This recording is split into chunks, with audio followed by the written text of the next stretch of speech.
healing, all of these wonderful things.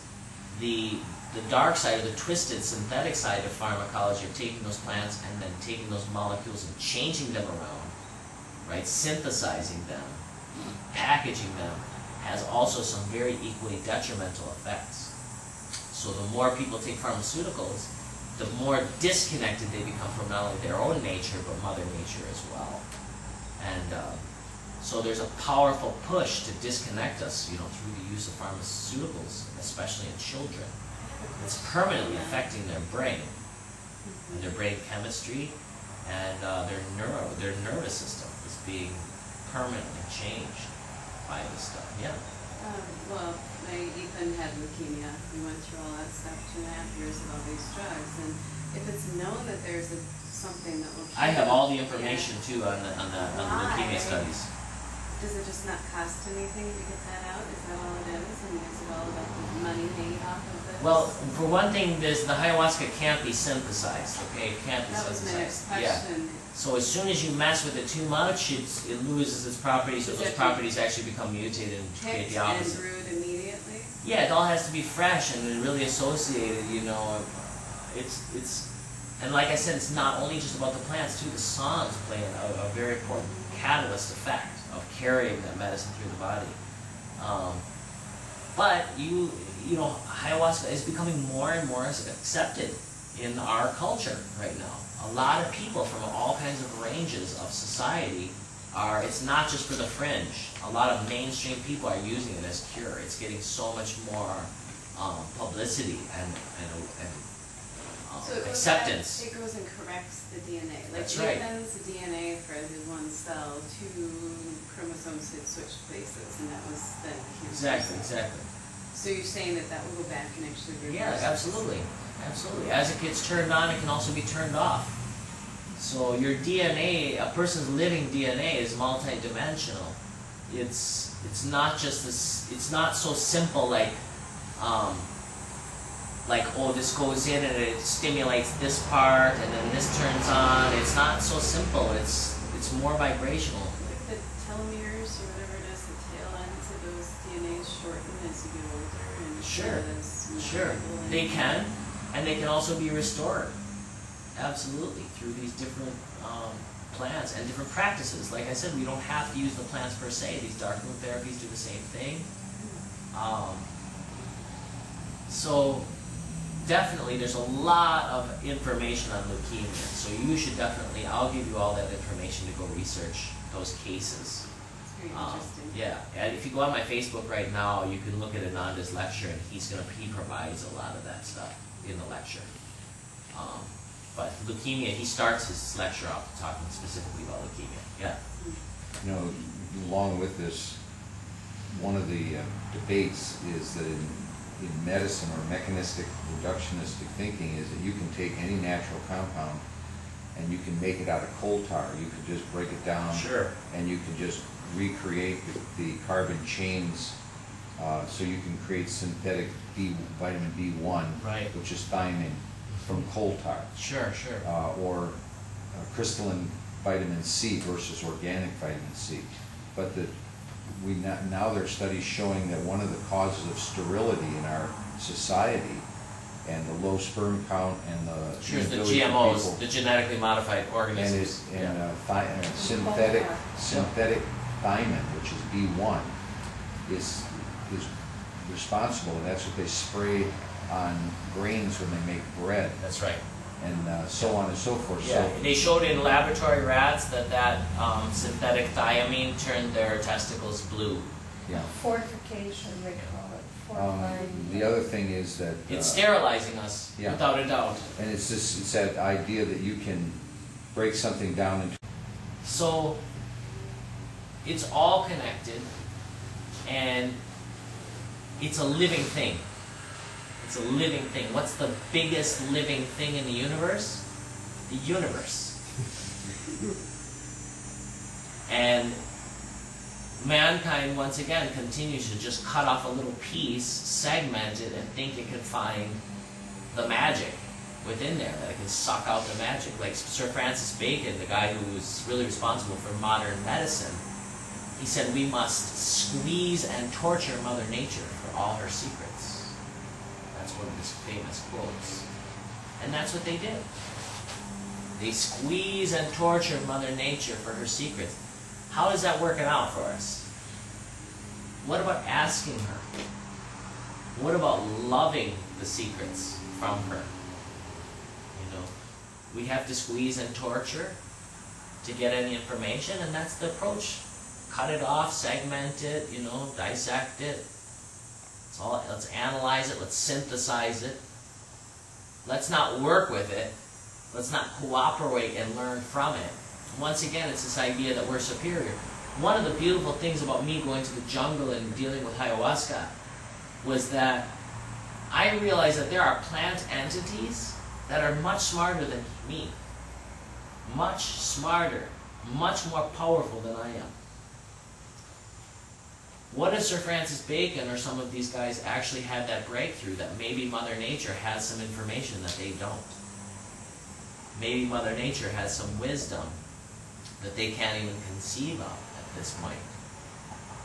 And so I think it's this arrogance in ourselves, and arrogance in what we've accumulated for information so far, that's going to be one of our gravest errors and our gravest stumbling blocks, is that we need to get more humble.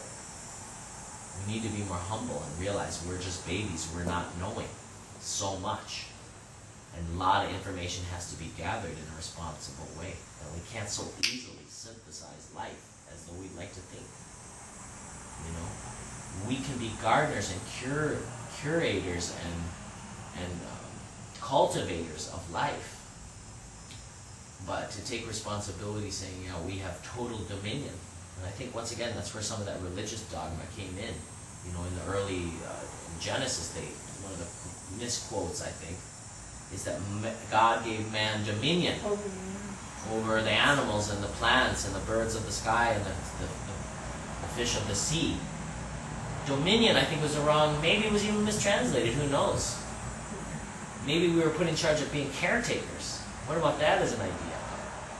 Rather than having dominion to just do whatever we want with it, how about preserving it, keeping it, cultivating it, gardening with it?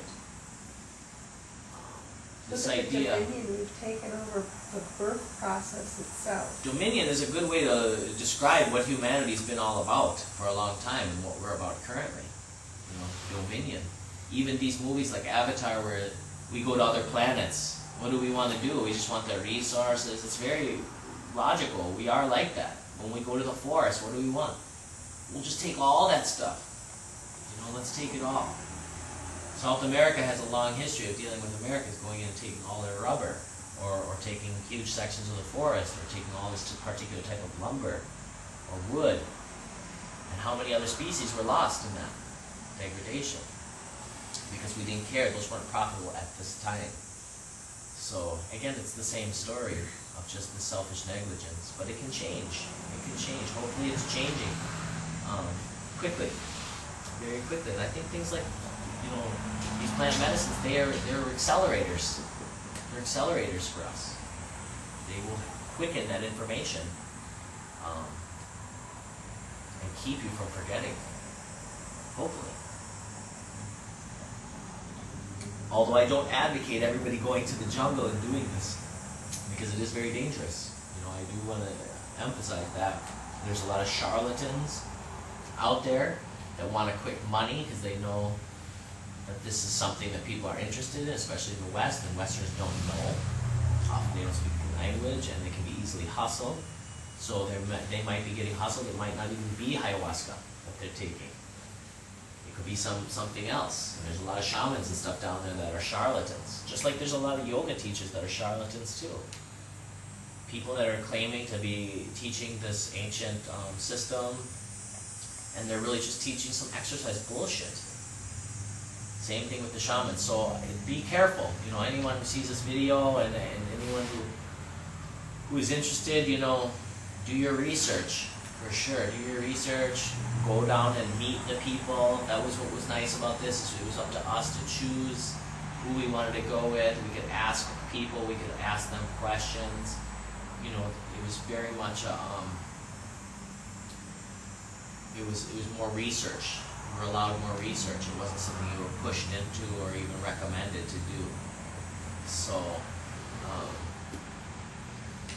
be careful in that.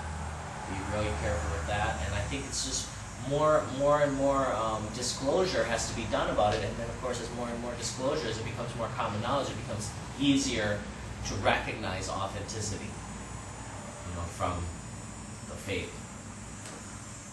And it'll be easier to identify as we continue to research these medicines. It'll be easier to identify these medicines. They're all over Mother Nature. Like I said, it's not just simply in the ayahuasca. It's in the Assyrian rue. It's in different plants all around the world. Have this harmaline, penoline, harmaline, different molecules. Really helpful molecules. So it's just more reason why we need to preserve Mother Nature in her entirety, because there are sacred plants all over the place. And they have a lot of knowledge for us, and they have a lot of information for us, and of course a lot of healing for us too. So, Are there any basic plant cookbooks? You mean to make your own? Not necessarily that, but maybe a guideline of, say, sage meat, you know, has this property. Yeah, I have it. I have a book like That's that. what I I have an wondered if you- encyclopedia of psychoactive plants. It's extensive, for sure, and it talks about where they come from and where they grew and What the grow and what they properties do are. and what the properties are. Yeah, I even have a lot of information on that. So, I don't recommend people making their own brews or experimenting at home. I think it can be really detrimental.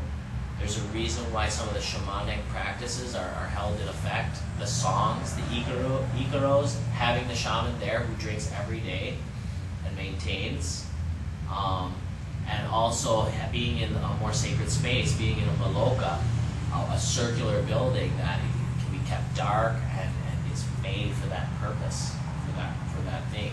I was interested in more healing through the food intake of plants. Sure, definitely. There are people out there that have a lot more information about that stuff, and it's coming. Once again, this is really cutting edge. This is forthcoming science. Like I said in the beginning, we're on the verge of a new mathematics, a new mechanics to describe the universe, and a whole new botany, a whole new sort of plant medicine research that's emerging right now around the world, especially in Europe. America, we're really behind on this stuff. We're watching CNN and picking our noses. I mean, we're not Plugged into our we're not plugged in blackberries. as we should be. Yeah, to this cutting edge of research, and of course things like the darkroom experience, where we can make these things within our own brain, right? Even without the use of the plants, we can make these things. So, yeah, I think it's just about getting the information out there and new incentives for people to try. New incentives for people to get interested and experiment and research more and more, because we need that. We need more people thinking outside the box and more people experimenting with positive intentions, not just profit intentions. So, any other questions about the plants or about the experience, or anything health related? I mean,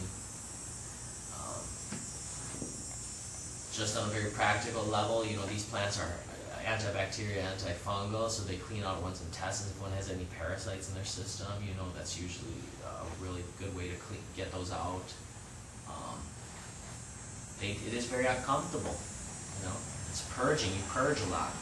So people that have a lot inside, they throw up a lot. It's really difficult that way, and it's also can give you sort of fever and nausea symptoms. So it's not like this is something like go have a good time. It's not used for that. It's not used for that at all. So people that think that they can just go and take ayahuasca for a good trip and for some, you know, trippy experience or whatever, they're in for it. You know? It's not supposed to be like that. It's not meant for that. These sacred plants were never meant for